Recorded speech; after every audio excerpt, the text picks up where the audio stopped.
ایک مولوی صاحب کی تقریر کا ایک ٹکڑا حال ہی میں دیکھنے کا اتفاق ہوا، جس میں وہ یہ فرما رہے تھے کہ جو احمدی عورتیں حمل سے ہیں ان کے حمل جو ہیں وہ گروا دیے جانے چاہیے تاکہ احمدی بچہ پیدا ہی نہ ہو۔ یہ مولوی صاحب غالباً تحریک لبیک سے تعلق رکھنے والے مولوی صاحب ہیں، اور شاید یہ منڈی بہاؤدین علاقے کے میں کہیں پر یہ جلسہ ہو رہا تھا منعقد، جس میں انہوں نے تقریر فرمائی۔ بڑی حیرانگی ہوئی یہ بات سن کر، آم، دو پہلوؤں سے۔ نمبر ایک یہ کہ تاریخ میں ہمیں یہ تو پتہ ہے قرآن مجید فرقان حمید سے کہ حضرت موسیٰ علیہ السلام کی پیدائش سے پہلے اس زمانے میں جو فرعون تھا، فرعون مصر تھا، اس نے یہ حکم جاری کیا ہوا تھا کہ جو لڑکا پیدا ہوگا اس غلام قوم میں، اس محکوم قوم میں، اس لڑکے کو یا تو قتل کر دیا جائے گا یا غالباً اسٹیٹ اس کو اپنی تحویل میں لے لے گی۔ اور وجہ ظاہر ہے کہ یہ تھی کہ اس کو یہ ڈر تھا کہ وہ جو اہل مصر نے جو ایک غلام قوم، غیر قوم کو غلام کر کے اپنے پاس رکھا ہوا ہے، جو کہ ان بنی اسرائیل کی قوم تھی، ان اس قوم میں اس کو خطرہ تھا کہ اگر کوئی لڑکا پیدا ہوا یا لڑکے پیدا ہوئے تو ان میں سے کوئی ایسی تحریک نہ شروع ہو جائے بعد کے آئندہ زمانے میں، مطلب 15-20 سال بعد جب وہ بچے جوان ہوں گے، تو کوئی ایسی تحریک نہ شروع ہو جائے جو تحریک ان کو غلامی سے نجات دلا دے، یا اس کی جو حکومت تھی، جو فرعون کی حکومت ہے، اس کے خلاف وہ خطرہ بن جائے۔ تو اس لیے اس نے یہ حکم جاری کروایا کہ جو اس قوم میں، اس محکوم غلام قوم میں جو پیدا ہو بچہ اور وہ لڑکا ہو، تو اس لڑکے کو اس طرح سے یا تو قتل کر دیا جائے یا اسٹیٹ اس کو اپنی تحویل میں لے لے۔ تو یہ تو پتہ چلتا ہے کہ دنیا میں ایسا ہوا، تاریخ میں دنیا کی، اور اس کا نتیجہ کیا ہوا یہ بھی ہم سب بھی جانتے ہیں لوگ، کہ حضرت موسیٰ علیہ السلام نے تو اللہ کے فضل سے وہ زندہ بھی رہے، اور انہوں نے اپنی قوم کو آخرکار فرعون کے مظالم سے نجات بھی دلا دی۔ اس کے بعد وہ غالباً کنعان کی طرف ہجرت بھی کر کے چلے گئے، اور بعد میں حضرت موسیٰ علیہ السلام کی وفات کے بعد جو ان کی قوم کے اور لیڈران آئے، جو جنہوں نے اس قوم کو آخرکار بادشاہت بھی دلوا دی، اور بنی اسرائیل کی پھر آگے دنیا میں ہسٹری چلی۔ ان میں حضرت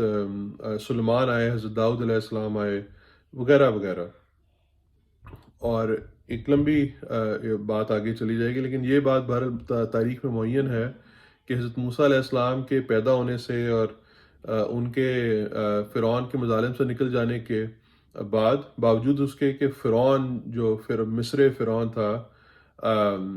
فرعون مصر تھا،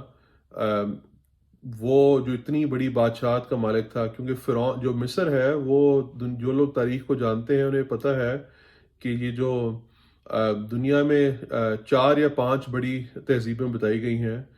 جس طرح گریکس کی، رومنس کی، یہ بیبیلونین جو تھے وہ، اور اس طرح ایک مصر کی تہذیب، اور کہا گیا ہے کہ یہ جو مصر کے اس زمانے کی ان کی جو کنسٹرکشن کی ٹیکنیکس تھی، ان کی انجینئرنگ تھی، ان کی آرگنائزیشن تھی، وہ پوری دنیا پہ حاوی تھی، جس کے ذریعے سے ہمیں پتہ ہے کہ اہرام مصر ابھی بھی دنیا میں ان نشانات کے طور پہ پائے جاتے ہیں، بلکہ وہاں پہ وہ جو اہرام مصر کے ساتھ کے اندر جو ان کی رائل فیملی کی جو قبریں پائی گئی ہیں، ان پر ابھی بھی ڈگنگ ہوتی ہے، آرکیالوجی والے جو ہیں، آثار قدیمہ والے وہاں ریسرچ کرتے ہیں، اور اس سے ان لوگوں کے بارے میں ابھی بھی یہ جو تحقیق کرنے والے یونیورسٹی کے پروفیسرز ہیں، اور پھر اس کے بعد جو ان کی تحقیق نکلتی ہیں جس طرح نیشنل جیوگرافک رسالے وغیرہ میں، یہ ایک موضوع دنیا میں ابھی بھی چلا ہے، یعنی کہ وہ موضوع اہرام مصر تو ختم ہو گئے، ان کی تہذیب ختم، فرعون ختم ہو گئے، ان کی تہذیب ختم ہو گئی، لیکن ان کی باقیات ابھی باقی ہیں، اور وہ دنیا کے لیے بھی ایک لحاظ سے تحقیق اور موضوع کا باعث ہیں۔ تو یہ بات تو پتہ ہونے کے باوجود ہمیں یہ بھی پتہ ہے کہ اس کا نتیجہ کیا ہوا، کہ وہ لوگ ختم ہو گئے، حالانکہ وہ اتنا اس زمانے میں ظلم کرنے کی ان کی کوشش تھی اور ان کی خواہش تھی۔ لیکن یہ حیرانگی ہے کہ اس زمانے میں یہ پاکستانی مولویوں نے، اور میں امید رکھتا ہوں کہ یہ تعداد میں تھوڑے ہوں گے، نسبتاً مائنورٹی ہوں گے، جو یہ سوچ ایسی رکھتے ہیں کہ بچہ پیدا ہونے سے پہلے ہی احمدی عورتوں کا خدا نخواستہ حمل جو ہے وہ ضائع کروا دیا جائے۔ اس سے اس ظلم کی اس لیول کی سوچ رکھنے کی جو دنیا کی ہسٹری میں اس کی کوئی اور مثال کم از کم میری نظر سے نہیں گزری. کبھی سننے میں نہیں آیا کہ کوئی قوم اپنے مخالف مذہبی سوچ رکھنے والوں کی، اپنے مذہبی مخالفین کی دشمنی میں اس حد تک جا سکتی ہے. اور اس کے ساتھ ساتھ دوسرا پہلو یہ ہے کہ جو دوسرا پہلو دوسرا زاویہ جس سے بات حیران کن معلوم ہوتی ہے کہ اس طرح کی فسادی سوچ کو انٹرنیٹ پر چڑھا دیا جائے. اول تو لوکل جلسے میں کیا جائے، اس لوکل جلسے میں کرنے کے بعد اس کی ویڈیو میں بنا کے انٹرنیٹ پر اس کی تشہیر کی جائے. حیران و پریشان کر دینے والی بات ہے کہ وہ پاکستانی سوسائٹی، وہ پاکستانی پولیس جو لوگوں کو جس طرح احمدیوں کی بات جب آتی ہے تو احمدیوں کو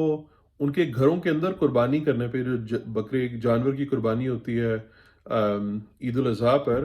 اس پر احمدیوں کے گھروں کے اندر لوگوں نے جھانک کے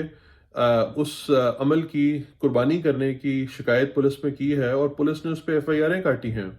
اور اس کی بنیاد پہ احمدیوں کو گرفتار کیا گیا ہے کہ گویا وہ قانون کی خلاف ورزی کر رہے ہیں.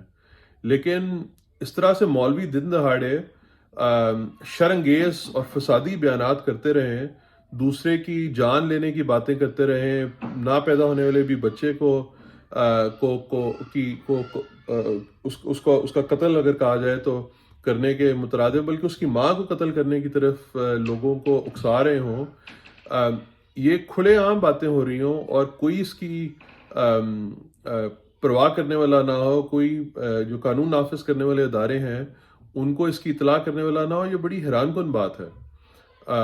اگر کسی بھی دنیا کے مہذب ملک میں اس طرح کی کوئی حرکت ہو تو ایک شور مچ جائے، کوہرام مچ جائے. یہ جو قانون نافذ کرنے والے ادارے ہیں اور جو انسانی حقوق کے علمبردار تنظیمیں ہیں اور جو معاشرے میں جو لیفٹسٹ طبقہ کہلاتا ہے، جو انسان کے حقوق کی بارے میں بات کرتا ہے، آواز اٹھاتا ہے، وہ لوگ اس بارے میں ایک شور برپا کر دیں کہ دیکھو سوسائٹی میں کیا ظلم ہو گیا ہے. لیکن نہایت افسوس سے کہنا پڑتا ہے کہ اس قسم کی کوئی نہ تو کارروائی سننے میں آتی ہے اور نہ ہی کوئی اس قسم کی کوئی اس آواز کو اٹھانے کی کوئی بات سنائی دیتی ہے، اور نہ ہی اس بارے میں ان مولوی صاحب پہ زمین میں فساد پھیلانے کے لیے جو کارروائی کرنے کی کوئی کوشش یا حکومت کی طرف سے اس پہ کوئی عمل دکھائی دیتا ہے. تو حیران کن باتیں ہیں. ان کا نتیجہ کیا ہوگا یہ تو خدا تعالیٰ بہتر جانتا ہے. اور اگر اس معاملے میں، اس طرح کے معاملے میں کہ اپنے مذہبی مخالف کو کی زندگی ختم کر دو، کیونکہ زندگی تو خدا تعالیٰ نے دی ہے، اس کی زندگی ختم کر دو، اس بارے میں اللہ تعالیٰ نے جو فرعون اور اہلیان مصر کے ساتھ کیا اس زمانے میں، اس طرح سے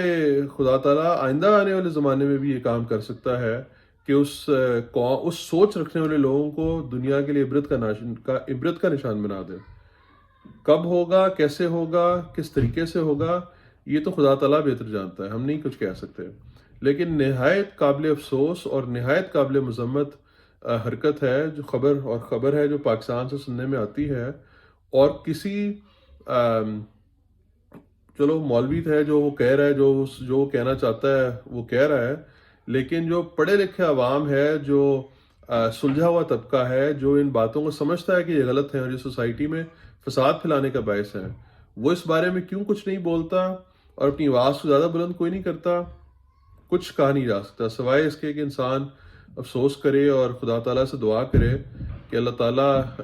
یہ دن بدلے اور جلد دن یہ بدلے، کہ یہ جو ظلم کے دور ہیں یہ ختم ہو جائے، اور ختم ہو جانے والے ہیں. اس میں تو کوئی شک نہیں ہے کہ جس طرح حضرت علی رضی اللہ عنہ کا قول اکثر بیان کیا جاتا ہے پاکستانی پولیٹکس میں بھی کہ کافر کی حکومت تو قائم رہ سکتی ہے لیکن ظالم کی حکومت نہیں قائم رہ سکتی. تو یہ باتیں تو ہمیں جو بھی دنیا کا مشاہدہ رکھتے ہیں اور یا تاریخ کا تھوڑا بہت بھی علم رکھتے ہیں، بات ان کو اچھی طرح پتہ ہے. تو یہ ظلم کے دور تو مٹا دیے جانے والے ہیں. کب اور کیسے مٹیں گے اور کتنی زیادہ چکی میں پس کے وہ دور خدا تعالیٰ کی تقدیر بدلے گی، خدا تعالیٰ کے ہاتھ بدلے گا. احمدی اس میں کچھ نہیں کر سکتے. ہم تو تھوڑے ہیں، تعداد میں بھی تھوڑے ہیں اور طاقت میں بھی تھوڑے ہیں. ہمارے پاس تو کوئی ایسا طاقت کا چشمہ نہیں جس کی بنیاد پر ہم یہ کہہ سکیں کہ ظالم کا ہاتھ جو ہے وہ رکا جائے. تو بہرکیف اللہ تعالیٰ فضل کرے، رحم کرے. اور پاکستانی قوم جن مشکلات سے گزر رہی ہے اور ملک جن مشکلات سے گزر رہا ہے، ان مشکلات سے بھی جلد تر نکلے. آمین. السلام علیکم ورحمۃ اللہ.